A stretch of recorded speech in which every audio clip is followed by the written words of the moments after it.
Bismillah.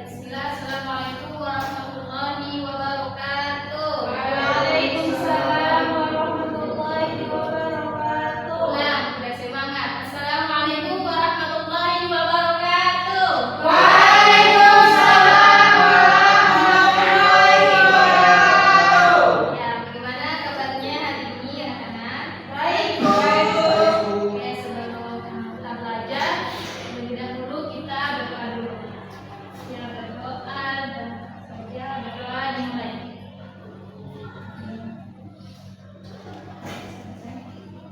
Pak, hari ini ada yang tidak hadir?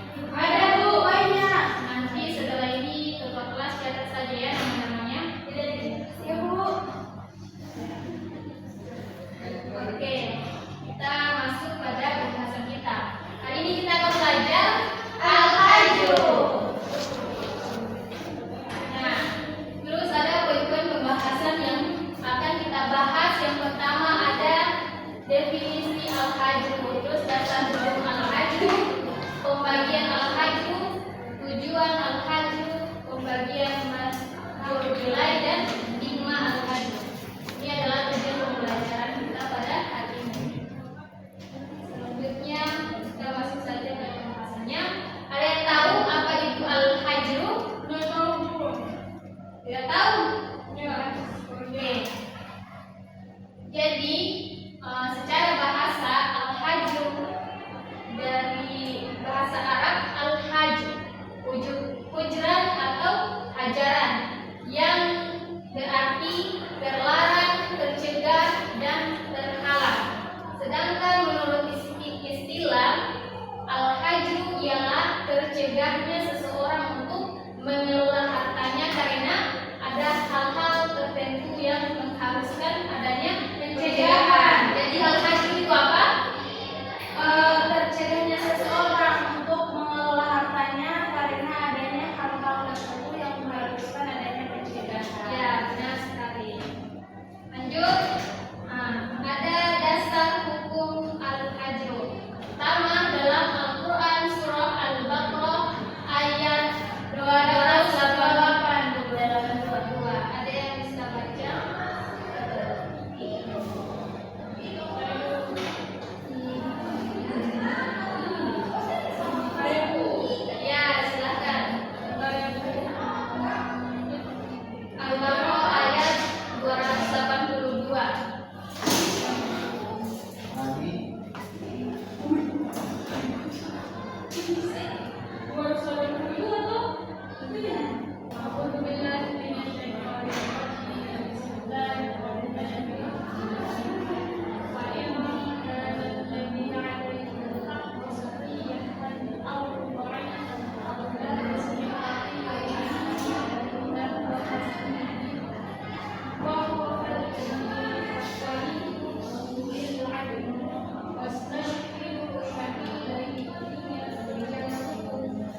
dua bagian. Di antaranya ada Hasni, tolong bacakan. Yang pertama ada Al-hajru yang diterapkan untuk kemaslahatan orang yang dicegah menggunakan hartanya, seperti al-hajru pada anak kecil, orang gila, dan orang yang kuat akalnya. Terus yang kedua, Al-hajru yang diterapkan untuk kemaslahatan orang lain, seperti al-hajru pada orang yang pelit, orang yang pailit, orang sakit parah, budak, murtad, dan orang yang menggadaikan. ya ini adalah pembagian al-hajru. Terus ada tujuan dari al-hajru. Jadi, ya, Amel, silakan. Tujuan al-hajru. A. Al-hajru dilakukan guna menjaga hak-hak orang lain seperti pencegahan terhadap satu orang yang hutangnya lebih banyak daripada hartanya. Orang ini dilarang mengolah harta guna menjaga hak-hak yang berhutang. Kedua, orang yang sakit parah dilarang berbelanja lebih dari sepertiga hartanya guna menjaga hak-hak ahli warisnya. Yang ketiga, orang yang menangguhkan dilarang membelanjakan harta-harta yang ditangguhkannya. Yang keempat, orang yang keluar dari Islam dilarang mengedarkan hartanya guna menjaga hak muslimin. Ya, baik. Jadi tujuan dari al-hajr itu yang pertama ada al-hajr dilakukan guna untuk menjaga hak-hak orang lain seperti mencegah terhadap misalnya orang yang hutangnya itu lebih banyak daripada hartanya. Terus orang yang sakit parah, terus ada orang-orang yang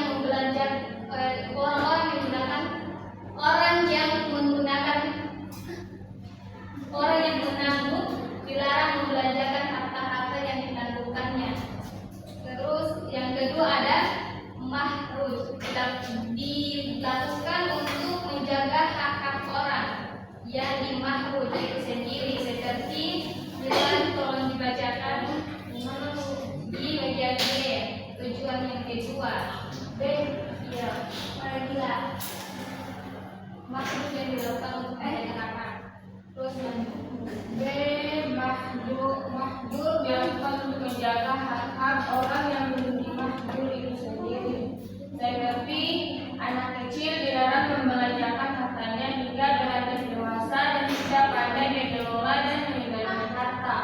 Kemudian yang kedua, orang gila dilarang mengelola hartanya sebelum dia sembuh. Hal ini dilakukan juga untuk menjaga hak-haknya sendiri.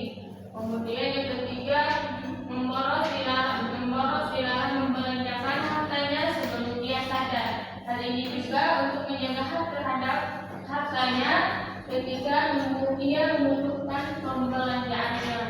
ya, bisa dipahami? Bisa, Bu. Oke, bisa lanjut. Terus ada pembagian mahjur alai. Jadi mahjur alai ini orang yang dicegah menggunakan hartanya. Ini terbagi menjadi 9. Pertama itu anak kecil. Ya, anak kecil itu dilarang menggunakan hartanya. Mencegah untuk menggunakan hartanya. Terus ada gila. Ini ada orang yang palit. Orang yang sakit parah, budak yang tidak mendapatkan saudara dari tuannya, orang yang menggadaikan, orang murtad, orang yang lagi. Ya, ini merupakan pembagian mahjur ilai atau orang-orang yang dicegah menggunakan hartanya. Oke. Terus ada hikmah dari al-hajru. Ada yang bisa baca? Saya, Bu. Ya, Milan, silakan. Hikmah dari al-hajru, yaitu hikmah dari adanya hajru atau penangguhan harta dalam fikih muamalah adalah untuk menjaga kemaslahatan setiap golongan, baik kemaslahatan untuk dirinya sendiri seperti anak kecil, orang gila, dan orang tidak waras, atau demi kemaslahatan orang lain seperti orang yang menderita sakit parah, orang yang bangkrut, budak, dan lainnya. Ya. Sampai sini sudah mengerti?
berbaris kelompok 1. Berbaris ke belakang terus. Ayo sudah.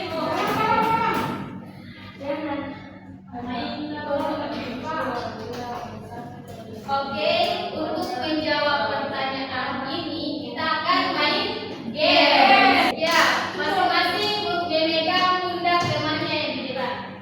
Oke, jadi gamesnya nanti ikuti apa yang ibu ucapkan. Nanti kan ibu akan bilang loncat ke kiri, ke kanan, ke belakang. Dan di depan nanti instruksinya ikut apa yang ibu bilang. Apa yang ibu lakukan. Siap? Sekarang lompat ke atas. Belakang.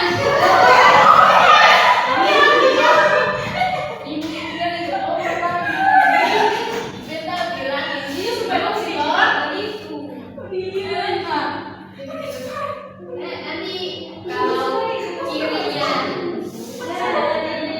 sesuai saja, nanti kalau ibu punya kanan, kalian sesuai dengan kanan ya. Sudah. Nela. Harus kompak ya, siapa yang maju nantinya kan membaca hasil diskusi dari nanti siapa yang kalah dia akan membaca hasil diskusi yang tadi mengenai pembagian al-hajr. Sekarang lompat ke depan. Ke kiri.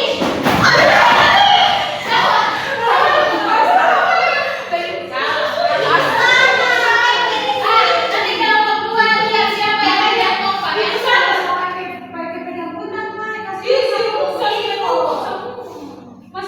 Oke, sudah. Jangan usah pegang pundak ya. Nah, nanti teman-teman yang lain bisa lihat siapa yang tidak bisa. Ibu saya benar-benar bisa lihat. Iya, boleh.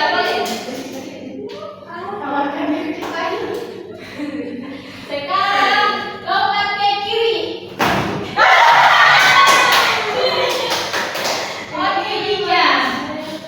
Coba sebutkan ada berapa pembagian dari al-hajr. Al-hajr dibagi menjadi 2 tadi. Iya, apa? Yang poin A dan B.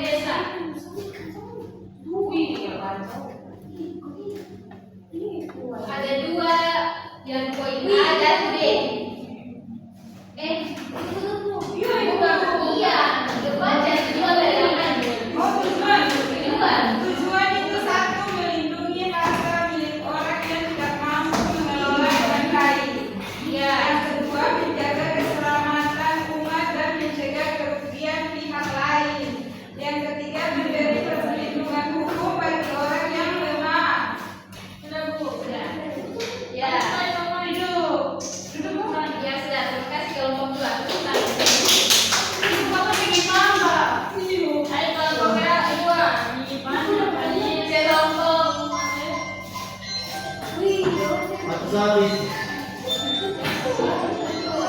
Kelompok 2 mana sih itu kelompok 2 silakan maju. Hasan maju. Ya, Adi maju. Bisa jadi. Eka maju. Dari aku. Mana?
dari sini sampai depan kan ada banyak. Iya, Bu. Dan ada banyak pembagian al-hajru.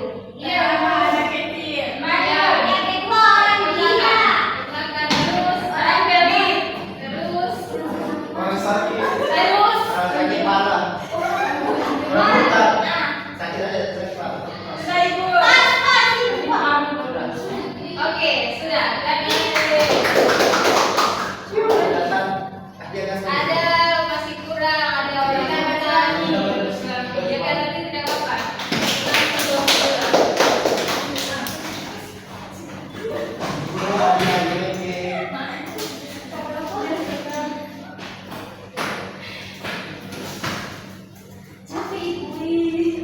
Olahraga. Olahraga pagi. Oke, selanjutnya kita akan menyimpulkan dari hasil pembelajaran kita pada hari ini. Ada yang bisa membaca kesimpulannya? Saya, Bu. Ya, Amel, silakan. Jadi kesimpulannya itu adalah pembatasan kewenangan seseorang untuk bertindak atas harta miliknya, baik karena tidak mampu mengelola harta dengan baik, misalnya karena masih kecil, gila atau bodoh, maupun karena kondisi tertentu, misalnya sakit parah. Pembatasan ini bertujuan untuk melindungi harta tersebut dan mencegah penyalahgunaan serta memastikan harta tersebut digunakan dengan bijaksana dan sesuai dengan syariat. Oke, sudah